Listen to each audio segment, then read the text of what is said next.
The 2025 Formula One season has been nothing short of a rollercoaster for many teams, but Ferrari has certainly had a rough start. Despite their high hopes for the season, the Italian team has faced some early season struggles, leaving fans and pundits alike wondering whether they can turn things around.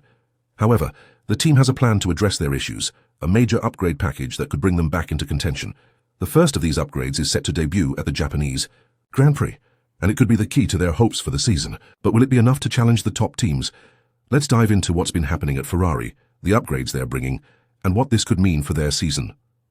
Ferrari's 2025 campaign started with more questions than answers. The team had hoped to challenge for the title this year, but after a string of disappointing results, it's clear that they have a lot of work to do. The SF25, Ferrari's contender for the 2025 season, has shown some promise, but it has also revealed significant weaknesses that have hindered its performance.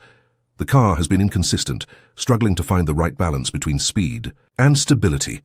This has been especially evident in races like Australia and China, where Ferrari's drivers have been outperformed by rivals, particularly McLaren. The team's hopes are pinned on the upcoming upgrades. Ferrari plans to introduce a new floor configuration for the SF25 at the Japanese Grand Prix, which could be the boost they need. A new floor design is one of the most important updates a team can make, as it directly affects the car's aerodynamics and handling. Ferrari's engineers are hoping that the new floor will help to address some of the issues they've faced with the car's rear end, which has been reported to be too stiff. By improving the floor's design, Ferrari could improve the car's ride height, which would enhance its overall performance, especially in races with a high degree of cornering and braking. The pressure is mounting on Ferrari to deliver results quickly. With the season already well underway, they can't afford to waste any more time. The team is currently in a tough spot, sitting fifth in the Constructors' Championship, level on points with Williams, who have had a surprisingly strong start to the year. This is not where Ferrari expected to be.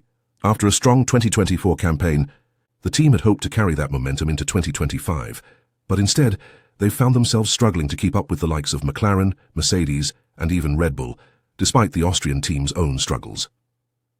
One of the key challenges Ferrari faces is the inconsistency of their drivers. Charles Leclerc and Carlos Sainz are both talented drivers, but they've been unable to extract the full potential from the SF25 so far. Leclerc, in particular, has been vocal about his frustrations with the car, especially its lack of stability and predictability. Sainz has had his own issues, and while he's been more measured in his comments, it's clear that both drivers are struggling to get the most out of the car. The new floor upgrade could help alleviate some of these issues, but it remains to be seen whether it will be enough to make Ferrari a real contender again. Ferrari's development strategy is also under scrutiny. While other teams like McLaren have made significant strides with their cars this season, Ferrari has struggled to find the right balance between development and performance. The team brought a moderate upgrade to the Chinese Grand Prix, but it wasn't enough to make a real impact on their position. Now they're pinning their hopes on the upgrade for Japan, which will include a more significant modification to the floor design. The hope is that this will address the car's handling issues and help Ferrari close the gap to their rivals.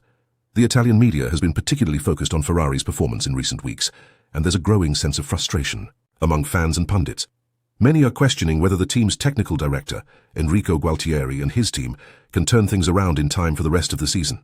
Some have even suggested that Ferrari's problems are more fundamental than just the car's setup, and that the team's entire approach to development may need to be rethought. While Ferrari is hoping that the new floor will make a significant difference, they're not the only team making upgrades. McLaren, for example, has been on an upward trajectory with their MCL39 showing impressive performance. McLaren has been a major contender this season, and they've already shown that they have the potential to challenge for the title. The question now is whether Ferrari can catch up with them, or if McLaren's rise will continue unabated. Ferrari's rivals are also making moves. Mercedes, for example, is continuing to develop their W16, and while they're not quite at the level of McLaren, they've shown consistent pace and stability. Mercedes is also thinking long-term, with the 2026 regulations looming large on the horizon. The team has already started working on their 2026 power unit, and they're confident that they'll have a competitive engine ready for the new regulations. While Mercedes is focused on 2026, they're still fully committed to fighting for the 2025 title, and they'll be looking to close the gap to McLaren in the coming races. In contrast, Red Bull's focus is more on resolving their current issues with the RB21. Despite their strong performance in recent years, the Austrian team has faced a difficult start to 2025, and they're working hard to fix their car's issues before the 2026 regulations arrive. Red Bull's development efforts are focused on improving the RB21 and ensuring that Max Verstappen has a competitive car for the rest of the season. Ferrari, on the other hand, is focused on making sure that the SF25 is capable of challenging for the title this year, and they'll be hoping that their upcoming upgrades will give them the performance boost they need to make a strong push for the podium. So what can we expect in Japan? Will Ferrari's upgrades be enough to bring them back into contention, or will it be another disappointing weekend for the Scuderia? The Japanese